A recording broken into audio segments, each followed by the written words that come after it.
সেই অট্টালিকাটা তৈরি হলো, দীর্ঘদিন যিনি এই অট্টালিকাটার ভিতরে ছিলেন, হায় মরার পরে যদি একটা কামরার ভিতরে কবর দিত, তাইলে ও তো শুয়া শুয়া দেখতে পারতো, ঠিক না?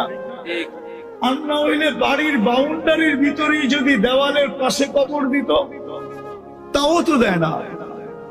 তাইলে বোঝা গেল দুনিয়া বড় নিষ্ঠুর। 60-70 বৎসরের দুনিয়া চলে যাব। ইচ্ছা স্বাধীনতা দিছেন আমাকে বটে,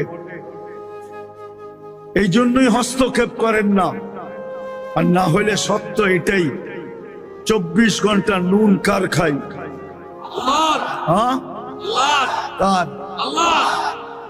ও যুবক, রাগ হয়েও না। বিসিকের মানুষগুলা বলেন, ব্যক্তিত্ব আগে না অস্তিত্ব আগে?